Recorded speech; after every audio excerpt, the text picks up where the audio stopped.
This is Donington Park in the heart of England, and in 1933 this circuit was created amongst this beautiful parkland in Leicestershire. In 1937-38, Grand Prix were held here with Mercedes and Auto Union battling it out around this tight track. And then towards the end of the 1989-1990 we had Group C cars here in the World Sports Car Championship. Let's have a look back at some of those glorious days in Donington's history. Never before had British racegoers seen anything like it, the clash of the German titans, attracting 60,000 spectators to those two 1930s Grand Prix. They came to see Britain's Richard Seaman, now a factory Mercedes driver, up against Tazio Nuovolari, Bernd Rosemeyer, Rudolf Caracciola, Manfred von Broschist and Hermann Lang. These monster cars dominated the final 3 years of Grand Prix racing before World War II. Their supercharged engines delivering more than 650 horsepower from a 5-litre engine. Good for over 300 kilometres an hour on skinny tyres and drum brakes. The Alfa Romeos and ERAs were outclassed. Rosemeyer and Nuovolari taking the 2 wins at the head of Auto Union and Mercedes podiums.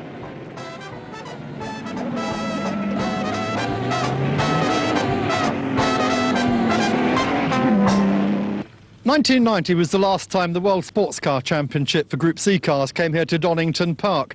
Then it was a big battle between Mercedes, Jaguar, Porsche and Nissan. And one of those cars is back here this weekend, 17 years later. Yeah, it's quite exciting to bring it here because, as you know, it's got such a lovely sort of chassis and all the turning, etc. works so well that we can't wait to get running in it.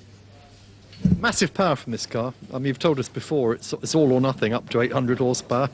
Yeah, it seems to go from 400 to 800 in about a millimetre of throttle travel, which is quite interesting around here. But I'm lucky enough to have Mike Wiles driving with me for the weekend, and Mike used to give me a lift up to Brands Hatch when I was 16 years old working at the race school for work experience. So it's a real sort of treat to have Mike sort of showing me how to do it. Tell us something about the Nissan. I mean, it's a turbo, isn't it? Twin turbo, and what's special about it as opposed to the Porsches you own? Well, the thing with the Nissan is it was actually a Lola. It was built by Lola, and it's got a really nice, strong carbon chassis. The engine's a 3.5-litre twin turbo, which was allegedly based on a DFE, and it's just a really nice, sorted race car. You know, you've got much better sort of response. The gearbox is really nice on down changes. Turn-ins really good, things like that. Having said that, of course, your particular car led the Le Mans 24 Hours in 1990, all through the night. Yeah, I mean, it was definitely the class of the field in 90. As you know, they're on pole position, and this car, in fact, held pole position right up till the last session when Mark Blundell did his mega lap, when apparently the boost stuck. And certainly during the night, I know, talking to the Jaguar team, they'd conceded that Nissan was winning, and it was cruising behind the Jaguar for, I think, 7 or 8 hours, you know, with, like, I think a fuel stop in hand almost. So they couldn't believe it when the fuel cell split at about 8 a.m, and that put them out the race. So we're looking forward to dry races here at Donington Park, Saturday and Sunday? Yeah, I don't want it wet. You know, we can't turn the boost down, so it's all or nothing. So definitely we'd like some dry, please. Well, that was the Nissan story. Let's go racing now here at Donington Park. 18 cars are on the grid for race 1 of round 5 at the Vintage Sports Car Club Sea Red historic weekend. But not Pearman's Nissan. As history repeats itself, the car has a fuel leak, and Mike Wiles will not be a starter. Problems too for Swede Kent Abrahamsson's 1986 Roush Probe Mustang, which stalls on the dummy grid. Muscle Power gets the unique 711 IMSA car back underway. On pole for the first time this year, Justin Law's 1990 Silk Cup Jaguar XJR12 with the first ever sub-60-second lap around this short circuit. He leads from Mark Sumpter's 1989 Jost Porsche 962C. Law has yet to score a win. Sumpter has had 3 poles and 3 wins, 2 at Le Mans and 1 at the Nürburgring. On the second row, American Brian De Vries in the 1991 Intrepid Chevrolet, which has given him 4 top 4 finishes this year. Ahead 40 minutes with a mandatory pit stop to change drivers or to get out and back in the car. Law leads first time through Redgate and down the Craner curves, named after Fred Craner, the Derby Motor Club secretary who first envisaged this circuit. There's smoke coming from one of the Jaguar's exhausts, and the Sumpter is closing in as De Vries continues to hold off Randall and Kumschik holds off Mercer. Paul Wright's 1989 Aston Martin AMR1 follows in 7th. Further back, Tiga, Probe, Porsche, Spice, Mazda and Barden are all mixing for midfield honours. Still Law holds off Sumpter, but there's more smoke pointing to a dropped valve.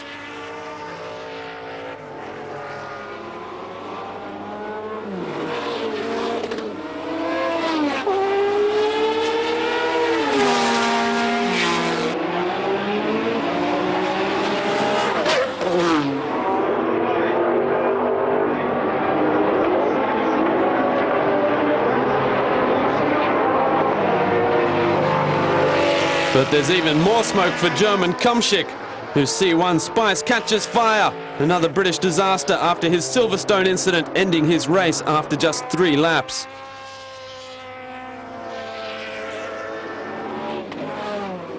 After 4 laps, a dropped valve forces the retirement of Law's Silk Cut, out for the rest of the weekend.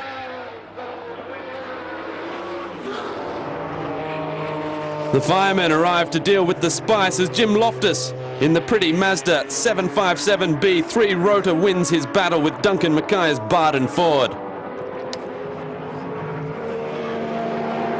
Still the fight rages between De Vries and Randall. American muscle power against Anglo-Japanese engineering, and they've both closed in on Sumpter.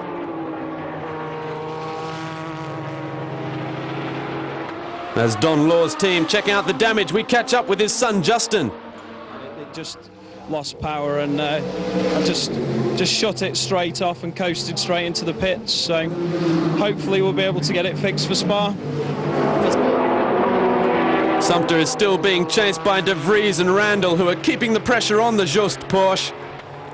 The last Jost car to start the Daytona 24 Hours back in 1993. In 4th place is Group C debutant Rob Hall, driving Nick Reaney's Bud Light's Jaguar XJ12D. That also ran at Daytona in 1993. Loftus has been lapped in the Mazda, which won the IMSA class at Le Mans in 1988. Richard Odey has rebuilt his Argo Chevrolet after crashing it at Silverstone. Duncan Mackay makes his mandatory pit stop, along with Randall and Neil Clark in his 7th place C1 Spice DFR. Simon Wright has been having clutch problems with his Kramer Porsche, and he's about to call it a day.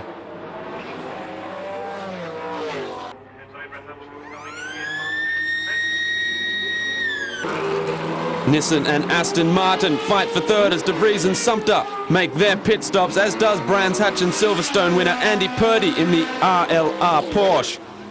He'll soon retire with loose bodywork. Sumpter, who came here fresh from finishing 3rd in the Britcar 24 Hours last weekend, also driving a Porsche, resumes in the lead. De Vries rejoins in 2nd, but we've lost 3rd place Randall with an ECU problem in the Nissan. 3rd place Hall is about to lap 4th place Mercer's Spice. And Mark Sumpter takes his 4th win of the season from Brian De Vries, Rob Hall, David Mercer, Paul Wright and Ian Stinton's 1986 Factory Spice C2. Mark Sumpter, congratulations, another win here. Fantastic. It's, we needed to win this race, didn't we, after the disappointment at Silverstone. So yeah, it's really good to get, you know, to get a win again. I'm, you know, just feel happy again, yeah. And a good race, you know, really exciting race. Noticed at your pit stop how hard it is on brakes. Well, you can't come in and cool the brakes down, can you? And obviously, you know, just before the pits here, we got the heaviest braking, you know, down from top speed down to a chicane. So yeah, it came in with the front brakes on fire, I think, didn't it? Another race tomorrow and then Spa, so you're going to have 3 more wins? That's the plan, yeah. And I've got my friend Chris Goodwin racing with me at Spa, so he wants to win a race. We came 2nd last year, so he wants to win Spa. Oh man, this was a race. It probably, to me, is the most fun race I've had all year. I mean, they've all been enjoyable, but when you're really going tooth and nail with somebody, then it's really fun, and it's a great racetrack to race on. You've been pushing very hard all year. That first win must be coming up soon. I certainly hope so, but it's fun doing it. You know that frankly, the fields are a little weak in the U.S., and to win isn't that exciting, but to be on the podium here is very exciting. Race 2 tomorrow. And we're ready. And that was Brian De Vries. Well, Paul, saved Jaguar honours at least, third place. Yeah, it's a great car. The driver made a bit of an idiot of himself on the first lap, but there we go. We redeemed ourselves a little bit, but now obviously a big thank you. It's a fantastic car. It belongs to Nick Reaney, and he's been generous enough to let me have a go in it. I've been hanging my tongue over one of these for quite a while, and and obviously down to Nick's generosity, I've ticked the box, and they're stunning cars.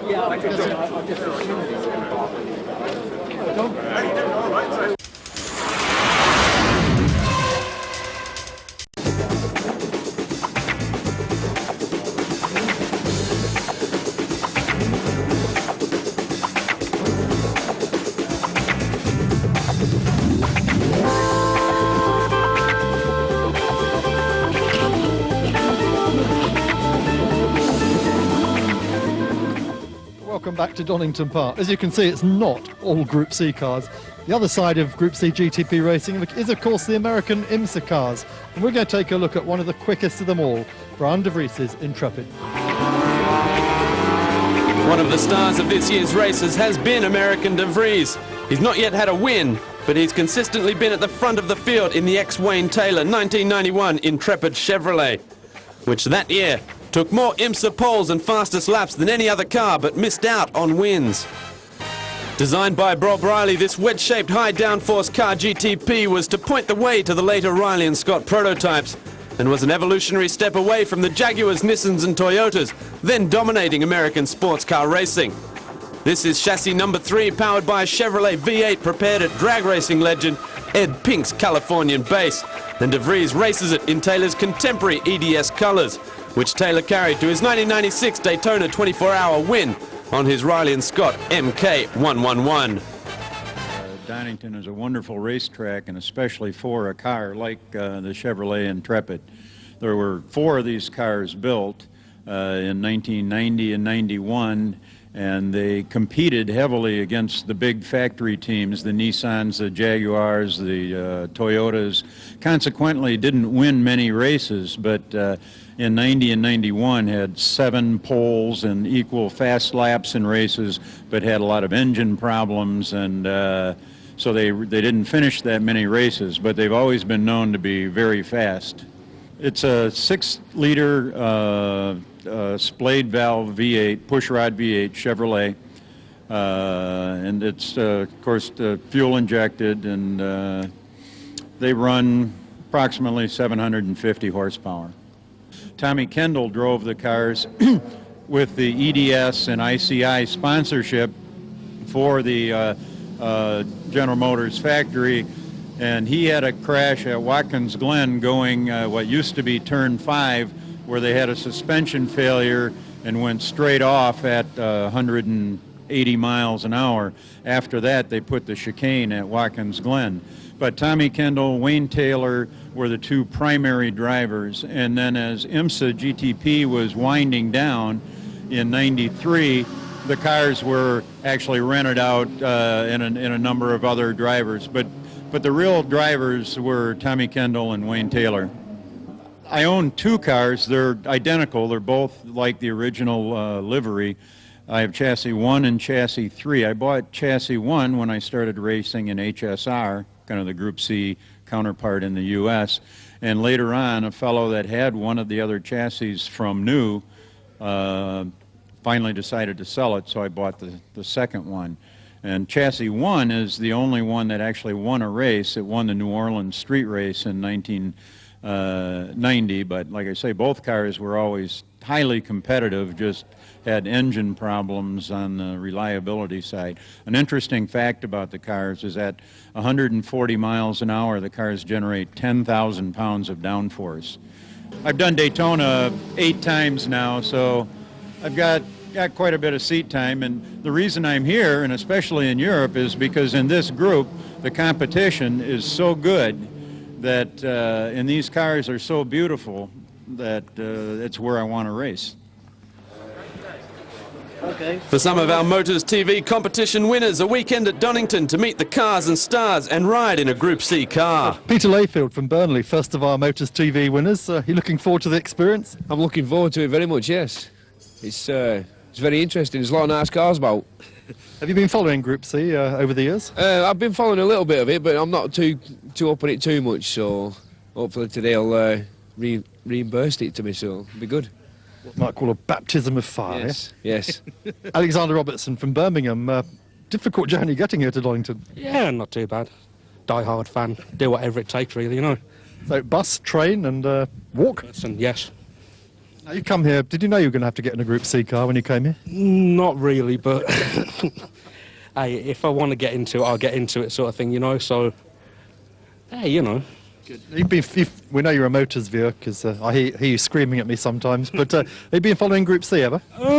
Yeah, time to time whenever I can get a chance to work commitments and things like that, but yeah, legends these things though.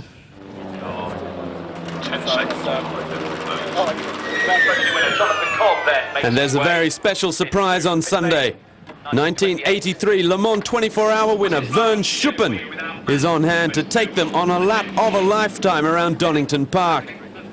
And that lap will be in Stefan Beloff and Jochen Masser's 1983 Rothmans Porsche 956.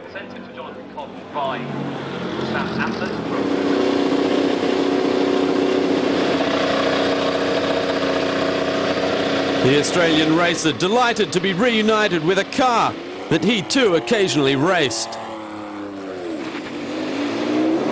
Le Mans 83 was obviously a great thrill to win the race, and we led for 22 hours, and then the car blew up on the finishing line. We didn't make the final slowing down lap with all the flag waving, but I'd had a chance several times to win in very good cars, driving for the Porsche factory and also driving for John Wyer in the Golf Mirage. I'd been second 2 times and third, and we'd been the leading car for quite a number of years, but invariably some little thing goes wrong, so to win is quite elusive, and 83 was a very fantastic result for myself and my co-drivers, Hurley Hayward and Al Holbert.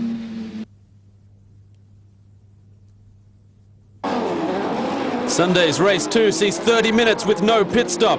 The same grid, but without poleman Law, who dropped a valve in the silk-cut Jaguar V12 yesterday, or Freddie Kumschick, who had that fire. Nick Randall is back on the grid with the IMSA Nissan, shared with son Chris. So is Henry Pearman's Group C version, the fuel leak repaired. And we were just on board with him. As they warm up the tyres, David Mercer spins his Spice at the bottom of the Craner curves. That giving the 2 Nissans behind him a bit of a fright.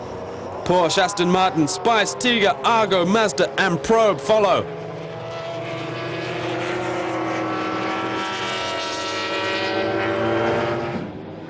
The safety car peels off and we're racing. De Vries and Sumpter side by side down to Redgate.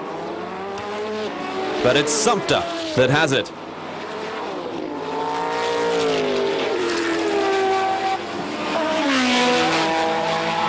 Henry P gets 800 brake horsepower of Nissan turbo power down onto the tarmac. The casualty of Mercer's spin is an old hairpin marker board.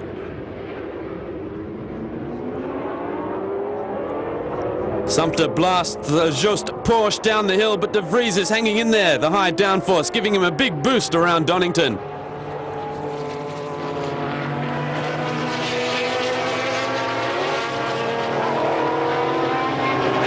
Nick Reaney is at the wheel of his Bud Lights Jaguar for this race, running third ahead of Mercer, Pearman, Andy Purdy's RLR Porsche 962 and Ian Stinton's C2 Spice.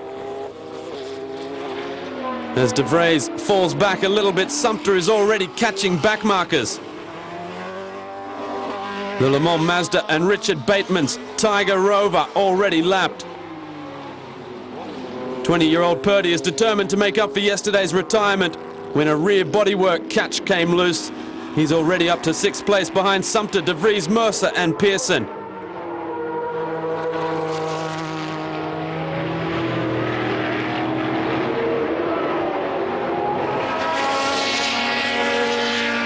Also out there is Kent Abrahamson's Mustang Pro, powered by the 700 brake horsepower 6.5 litre Rouge V8, just ahead of Neil Clark's Spice.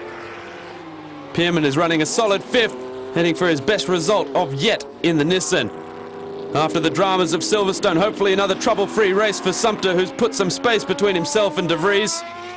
Rini is still running 3rd in the Jaguar and Mercer 4th. Pearson and Purdy squabbling over 5th place.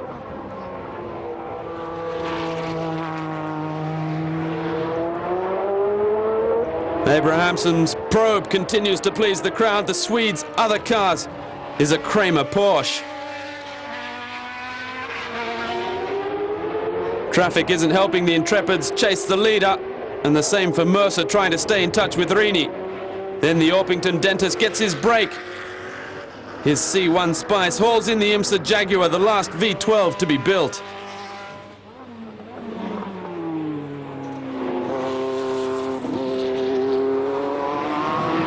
Stinton Spice, the 1986 car which took Ray Belm and Gordon Spice to the C2 title, is in 7th.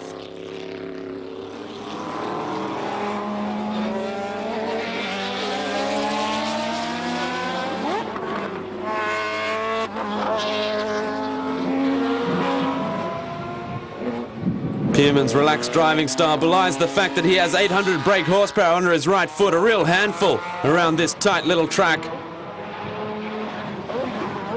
Sumpter comes up to lap Richard and Nick Chester's 10th place Tiga Buick. And the Intrepid has again chased valiantly, but the checkered flag is going to go to Mark Sumpter for the 5th time this year.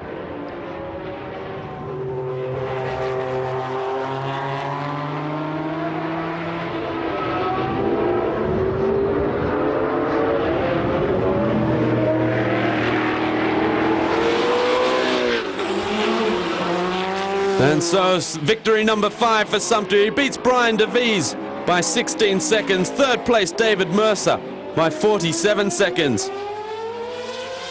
Mark's Fat Turbo Express car gave Porsche its last ever World Sports Car Championship victory at Dijon in 1989 in the hands of Bob Wallach and Frank Jelinski. 18 years on, it's still winning, and fittingly at Donington, the clash of the Titans here in 1939 saw Tazio Nuvolari's mid-engined Auto Union take the win. The car designed by one Dr. Ferry Porsche. It's harder probably in the car than it looked from the outside, but yeah, that was really good. Mercer is equally delighted. The car was on old tyres, and I'm trying to save the engine because it's near the end of its life, and I thought it would have a bit of fun. It's better to race with somebody, better for the crowds, more fun for me, more fun for the other guy. But obviously, I do want that 3rd place if I can. I think we had an issue like maybe running out of fuel or something like that. But no, everything was good. I definitely, without trying to experiment at how long a set of tires could go, and it was about 15 minutes too long because I had nothing at the end there. Nice weekend in Donington Park. Next one is Spa-Francorchamps. That will be awesome. We have to change the gear ratios, that's for sure, for going up Eau Rouge, but it'll be exciting. 5 wins to Sumpter, 2 to Mercer and Purdy, and 1 to Jaguar's Gary Pearson, who will take the last 2. So the Group C celebrations continue here at Donington Park, 17 years after they last came here. Next race for us, Spa-Francorchamps. Make sure you join us there.